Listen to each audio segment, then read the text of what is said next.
सोनीपत में बोल रहे थे तो उन्होंने कहा कि जनता ने चुना तो ठीक है, नहीं तो चद्दर तान के सो जाऊंगा।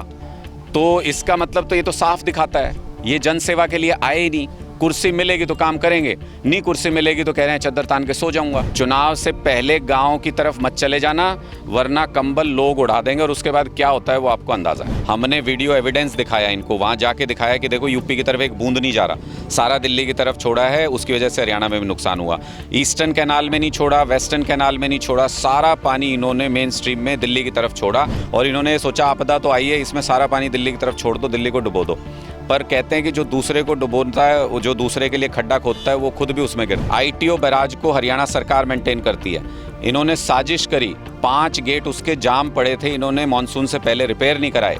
फिर उसके बाद 2 दिन पहले मुख्यमंत्री ऑन रिकॉर्ड कैमरे पे झूठ बोल के गए, बोले दिल्ली सरकार ने कभी हमें बताया ही नहीं इसके बारे में। डांडा जी, मुख्यमंत्री खट्टर ने एक बयान दिया है कि अरविंद केजरीवाल और भगवंत मान जो है अनपढ़ और जोकर की। हमारे साथ हैं आम आदमी पार्टी के सीनियर वाइस प्रेसिडेंट अनुराग ढांडा जी, उनसे बात करते हैं। सबसे पहले पूरे हरियाणा का आपने दौरा किया है, क्या हालात है बाढ़ के और कितने रुपए मुआवजे की आपने मांग की है सरकार से? देखिए, लगभग हर जिले के गाँव में मैं जाके आया हूँ जहाँ जहाँ बाढ़ग्रस्त इलाका है, और एक चीज़ कॉमन है सब जगह पे, लगभग 1300-1400 गांव ऐसे हैं जो जहां पे पानी आया है, और उनमें से 150-200 गांव ऐसे हैं जहां पे जिला मुख्यालय से कट गए हैं, जो गांव सड़क टूट गई है, वहां जाने का कोई रास्ता नहीं है। हम लोग ऐसे गांव में भी किसी तरह से पहुंच के लोगों से हालचाल पूछ के आए हैं।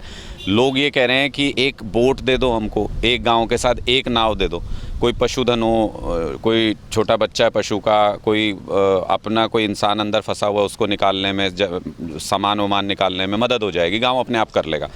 सरकार एक बोट नहीं मुहैया करा पा रही है गांव के साथ। तो मुझे लगता है ये त्रासदी है, ये शर्मनाक है कि इस सदी में जब हम इतने साइंटिफिक युग में और एक बोट मांग रहा है एक गांव, तो आप वो भी मुहैया नहीं करा पा रहे। तो इससे नज़र आता है प्रशासन फेल है। दूसरी बात कि प्रशासन के लोग कहीं भी पहुंच नहीं रहे, विधायक, मंत्री, जिला प्रशासन के लोग गांव में पहुंच नहीं रहे। लोग कह रहे हैं पूछने भी नहीं आया कोई मर रहे हो कि जी रहे हो। तो ये बहुत दुखद है। इस दुख की घड़ी में हमने अपनी पार्टी के भी सब कार्यकर्ताओं से कहा है और सभी से आह्वान करता हूं मैं पूरे हरियाणा से, जो जहां मदद कर सकता है जिस भी तरीके से, उसको लोगों का दुख दर्द पूछने जाना चाहिए, उनकी मदद करनी चाहिए जो भी संभव मदद है। और रही मुआवजे की बात, तो 2 दिन पहले मुख्यमंत्री जी ने खुद ये कहा था कि 4 लाख एकड़ में पानी भर गया है, और उसके बाद वो टाल गए बात को। मुझे लगता है कि जब हमको पता है, और अब वो 5-6 लाख एकड़ हो चुका है, जब हमको पता है कि इतने एरिया में पानी भर चुका है और एक बार अगर पानी होके गुजर गया तो वो फसल तो नहीं हो सकती इस सीज़न में। ऐसे ही इतना तेज़ बहाव भी और इतना ज़्यादा पानी भी है, उसके साथ रेत भी आ रहा है, वो 100 कारण है, वो फसल नहीं हो पाएगी किसी भी हालत में, दोबारा भी नहीं लग सकती, टाइम नहीं बचा, प्यौध नहीं मिलेगी टाइम से, तो किसान का ये सीज़न गया। इस लिहाज से अगर देखें तो 100% नुकसान के हिसाब से जितने एरिया में भी पानी लग गया, 5 लाख एकड़ में लग गया, 6 लाख एकड़ में लग गया, सबको मुआवजा सरकार को देना चाहिए, तुरंत प्रभाव से देना चाहिए। क्योंकि किसान तो उधार लेके उसने लगाई थी फसल अपनी, और अब उसको समझ नहीं आ रहा कि आगे उसके साथ होगा क्या, तो उनको तुरंत मुआवजा देना चाहिए। और जैसी स्थिति है, क्योंकि ये पूरी फसल जा रही है किसान की, तो 50,000 रुपये प्रति एकड़ के हिसाब से अगर सरकार मुआवजा दे तो थोड़ा बहुत ढांढस किसान को बंध सकता है, उसको थोड़ी बहुत उम्मीद की किरण नज़र आ सकती है। इसके अलावा एक स्पेशल गिरदावरी करके जिसके घर को नुकसान हुआ उसको, जिसके पशुधन का नुकसान हुआ उसको, जिसको कोई व्यापार की हानि हुई उसको, और जिसके घर को नुकसान हो गया उसको, और जिसके जान माल का नुकसान हुआ है, ये सारी चीज़ों के लिए कंसीडर करके सरकार को मुआवजा देना चाहिए। एक जो पंजाब सरकार ने एग्जाम्पल सेट किया था कि किसान को नहीं, मजदूर को भी, उसकी भी रोज़ी छिन गई, तो अभी बाढ़ की वजह से मजदूरों की भी रोज़ी छिन गई, तो उनके लिए भी स्पेशल मुआवजे का प्रावधान होना चाहिए। तो डांडा जी, समय रहते अगर नहरों की सफाई हो जाती है तो इसे क्या कहेंगे, प्रशासनिक गलती है या सरकार की नाकामी? मुझे लगता है कि ये एक प्राकृतिक आपदा तो है ही, लेकिन उसके असर को सरकार ने दुगना कर दिया अपने नकारापन से।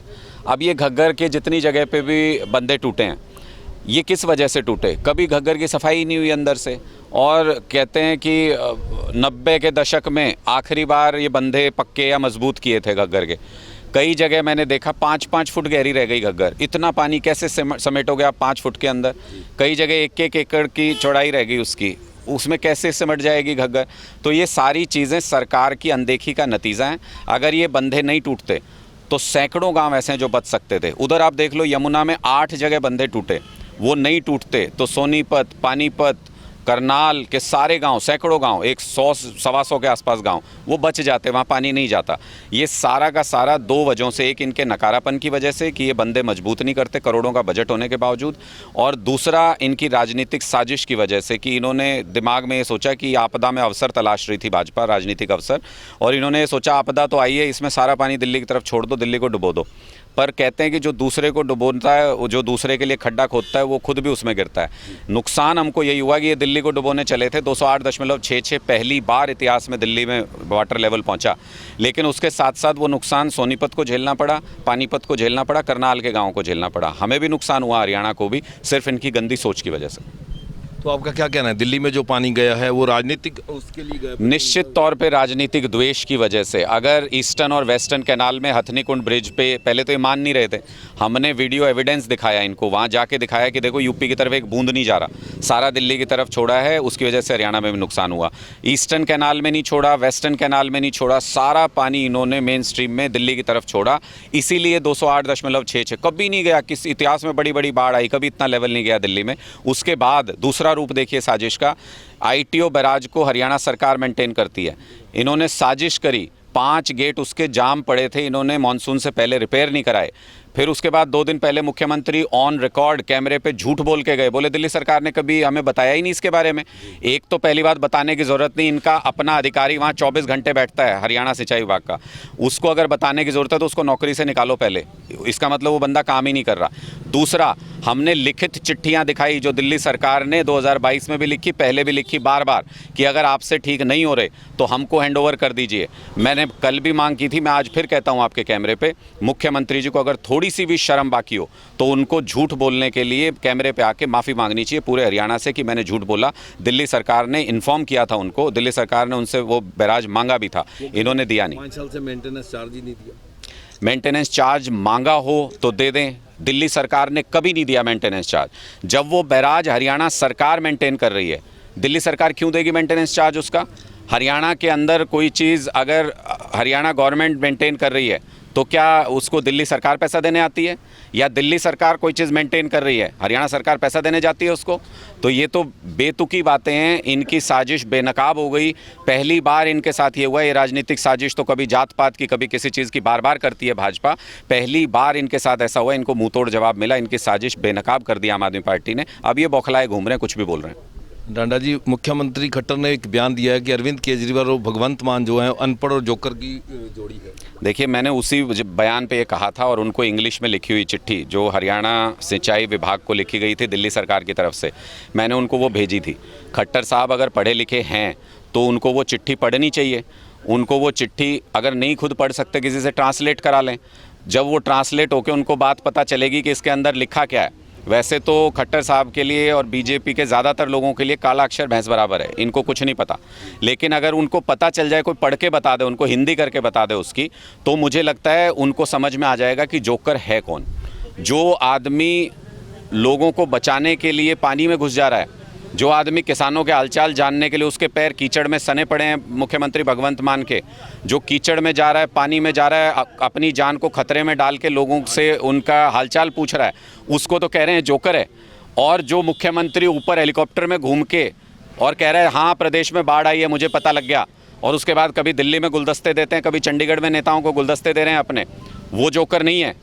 तो मुझे लगता है कि इनको समझ नहीं है। और कल तो मुख्यमंत्री ने ऐसा बयान दे दिया, कल सोनीपत में बोल रहे थे तो उन्होंने कहा कि जनता ने चुना तो ठीक है, नहीं तो चद्दर तान के सो जाऊंगा। तो इसका मतलब तो ये तो साफ दिखाता है ये जन सेवा के लिए आए ही नहीं, कुर्सी मिलेगी तो काम करेंगे, नहीं कुर्सी मिलेगी तो कह रहे हैं चद्दर तान के सो जाऊंगा। तो इन सब चीज़ों से बहुत हद तक स्पष्ट होता है। मैं तो मुख्यमंत्री जी को ये सुझाव भी दूंगा कि जी चुनाव के बाद तो आप जो चद्दर कंबल तानोगे वो तानोगे, चुनाव से पहले गांव की तरफ मत चले जाना, वरना कंबल लोग उड़ा देंगे और उसके बाद क्या होता है वो आपको अंदाज़ा है। नहीं, आपको लगता नहीं इन्होंने जो ये बयान दिया है ये अपनी हार खुद ही मान चुके हैं? नहीं, ये मान चुके हैं हार, क्योंकि इनको पता है कोई भी एक व्यक्ति, मैंने पहले भी एक बार कहा था, ये पन्ना प्रमुख करते हैं, पन्ना प्रमुखों के बीच में सर्वे कर लो आप, पन्ना प्रमुखों का चुनाव करा लो आप, उसमें भी अगर भारतीय जनता पार्टी जीत जाए तो मुझे बता देना, उसमें भी नहीं जीत रही है। कोई व्यक्ति इनको वोट देने को तैयार नहीं है। इनके विधायक मंत्री ऐसी दुख की घड़ी में भी कहीं नज़र नहीं आ रहे। जहाँ पे इनके विधायक मंत्री पहुँच रहे हैं वहाँ उनका स्वागत कैसे हो रहा है आप भी देख रहे हो। मुख्यमंत्री हेलीकॉप्टर में घूम रहे हैं, उप मुख्यमंत्री ट्रैक्टर पे जाते हैं, पाँव नीचे नहीं रखा, पता नहीं सोने की चप्पल पहन रखी थी क्या था। विज साहब बोट के अंदर कुर्सी लगा के 4 सिक्योरिटी गार्ड साथ में पैदल चल रहे हैं, बोट में जा रहे हैं अपने घर पे। उनको तो मुख्यमंत्री जी को तो हेलीकॉप्टर मिल जाता है, उप मुख्यमंत्री को ट्रैक्टर मिल गया, विज साहब को बोट मिल गई, आम आदमी को तो कुछ भी नहीं मिलता इनमें से। मैं कह रहा हूँ गांव में एक बोट नहीं दे सकते ये। तो ये सारी चीज़ें स्पष्ट दिखाती हैं लोगों की नज़रों से उतर चुके हैं ये लोग, इसलिए अब ये ऐसी बातें करने लग गए और इससे इनका चरित्र और साफ हो गया कि अगर आप हार जाओगे तो आप जनसेवा नहीं करोगे, फिर आप चद्दर तान के सो जाओगे। तो इसका मतलब लोगों को ये बता रहे हैं कि हम जनसेवा के लिए नहीं आए, हम तो सिर्फ सत्ता चलाने के लिए आए हैं। तो ये थे आम आदमी पार्टी के नेता अनुराग ढांडा, जिन्होंने कहा कि मुख्यमंत्री जो है वो धरातल पर उतरकर आगे लोगों के बीच में रहे, ना कि हवाई सर्वेक्षण करे। हरियाणा तक के लिए सिरसा से बलजीत सिंह।